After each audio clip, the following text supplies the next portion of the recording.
Jousting is a martial game or haste-lude between two horsemen wielding lances with blunted tips, often as part of a tournament. The primary aim was to replicate a clash of heavy cavalry, with each opponent endeavoring to strike the opponent while riding towards him at high speed, if possible breaking the lance on the opponent's shield or jousting armor, or unhorsing him. The joust became an iconic characteristic of the knight in Romantic medievalism. The term is derived from Old French jouster, ultimately from a late Latin infere to approach, to meet. The word was loaned into Middle English around 1300, when jousting was a very popular sport among the Anglo-Norman knighthood. The synonym dates ca. 1510. Jousting is based on the military use of the lance by heavy cavalry. It transformed into a specialized sport during the late Middle Ages, and remained popular with the nobility both in England and Germany throughout the whole of the 16th century, while in France, it was discontinued after the death of King Henry II in an accident in 1559.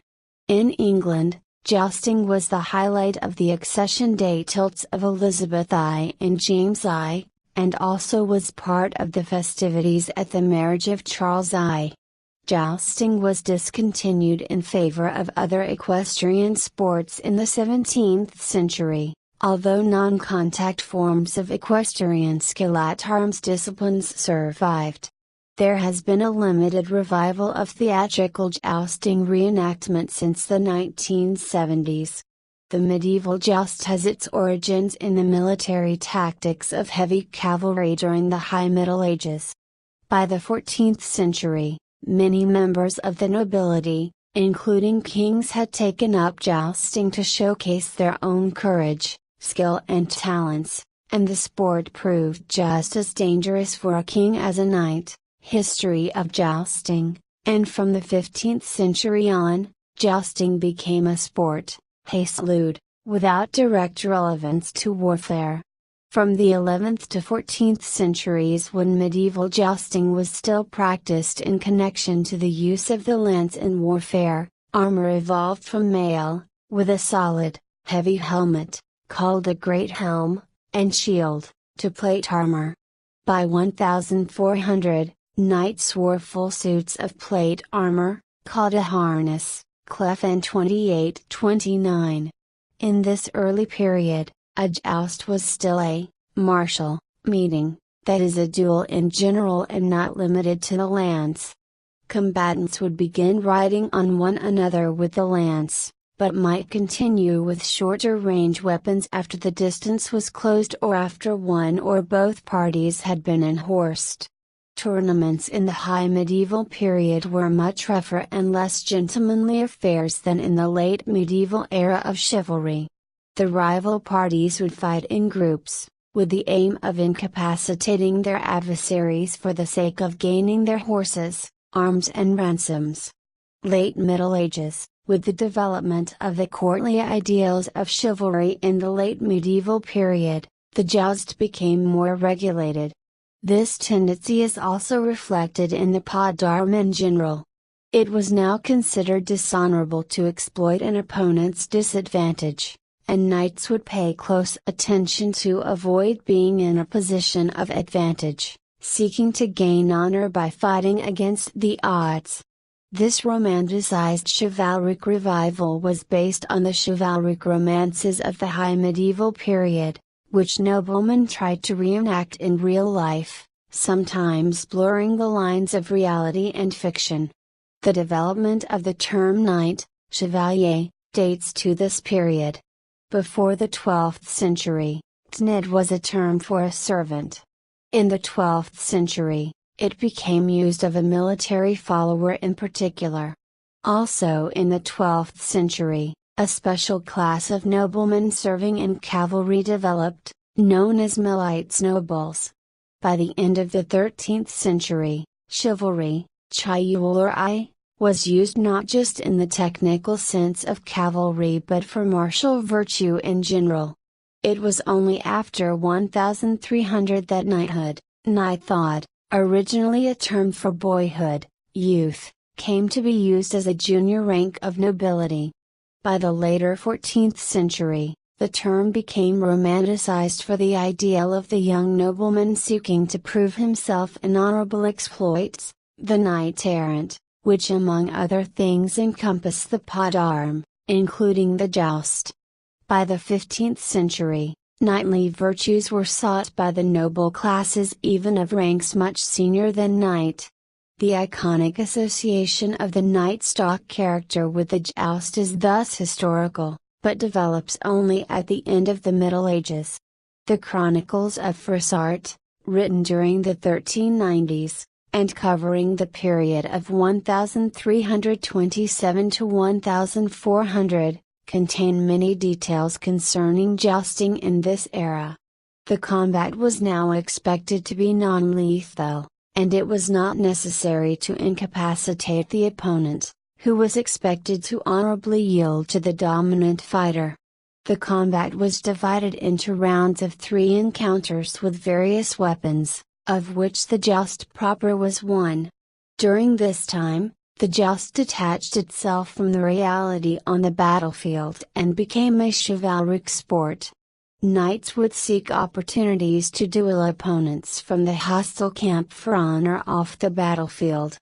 As an example, Froissart records that, during a campaign in Beauce in the year 1380, a squire of the garrison of Touric Castle named Govan Michael, also mentioned in the Chronique du Bon Duclois de Bourbon as wounded in 1382 at Rosebecque, and again in 1386, in 1399 was in the service of the Duke of Bourbon, yelled out to the English, "Is there among you any gentleman who for the love of his lady is willing to try with me some feat of arms? If there should be any such, here I am, quite ready to sally forth completely armed and mounted, to tilt 3 courses with the lance, to give 3 blows with the battle axe, and 3 strokes with the dagger. Now look, you English, if there be none among you in love." The challenge was answered by a squire named Joachim Cater, who said, "I will deliver him from his vow, let him make haste and come out of the castle." Michael came to meet his opponent with attendants carrying 3 lances, 3 battle axes, 3 swords and 3 daggers. The duel began with a joust, described as follows: when they had taken their stations, they gave to each of them a spear, and the tilt began, but neither of them struck the other, from the meddlesomeness of their horses. They had the second onset, but it was by darting their spears. The meeting was then adjourned, and continued on the next day. They met each other roughly with spears, and the French squire tilted much to the satisfaction of the Earl, but the Englishman kept his spear too low, and at last struck it into the thigh of the Frenchman. The Earl of Buckingham as well as the other lords were much enraged by this, and said it was tilting dishonorably, but he excused himself, by declaring it was solely owing to the restiveness of his horse. In spite of the French squire's injury, the duel was continued with 3 thrusts with the sword.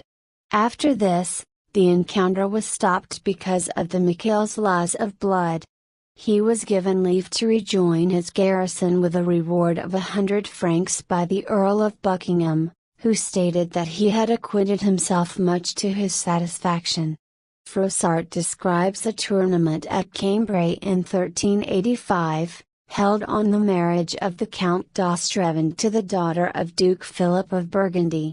The tournament was held in the marketplace of the town, and 40 knights took part.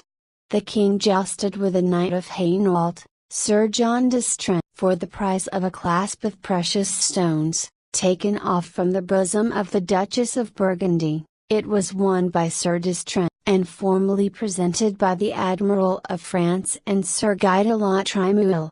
A knightly duel in this period usually consisted in 3 courses of jousting, and 3 blows and strokes exchanged with battle axes, swords, and daggers. This number tended to be extended towards the end of the century, until the most common number was 5, as in the duel between Sir Thomas Harpenden and Messire Jean des Barres, at Montreuil-sur-Yonne in 1387, 5 lances à cheval, 5 coups d'épée, 5 coups de dague et 5 coups de hache. Later could be as high as 10 or even 12. In the 1387 encounter, the first 4 courses of the joust were run without decisive outcome, but in the 5th Sir Thomas was unhorsed and lost consciousness. He was revived, however, and all of the strokes and blows could be duly exchanged, without any further injury. On another instance, a meeting with sharp lances was arranged to take place near Nantes, under the auspices of the Constable of France and the Earl of Buckingham.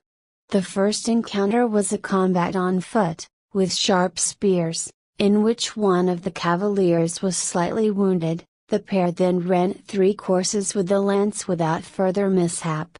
Next Sir John Embrecourt of Hainault and Sir Tristram de la Jaille of Poitou advanced from the ranks and jousted 3 courses, without hurt. A duel followed between Edward Beauchamp, son of Sir Robert Beauchamp, and the bastard Clarius de Sauveau. Clarius was much the stronger man of the two, and Beauchamp was unhorsed. The bastard then offered to fight another English champion, and an esquire named Jennekin Finchley came forward in answer to the call. The combat with swords and lances was very violent, but neither of the parties was hurt. Another encounter took place between John de Châtelmurand and Jennekin Clinton, in which the Englishman was unhorsed. Finally Châtelmurand fought with Sir William Farrington, the former receiving a dangerous wound in the thigh, for which the Englishman was greatly blamed, as being an infraction of the rules of the tourney, but an accident was pleaded just as in the case of the 1380 duel between Govan Michael and Joachim Keter.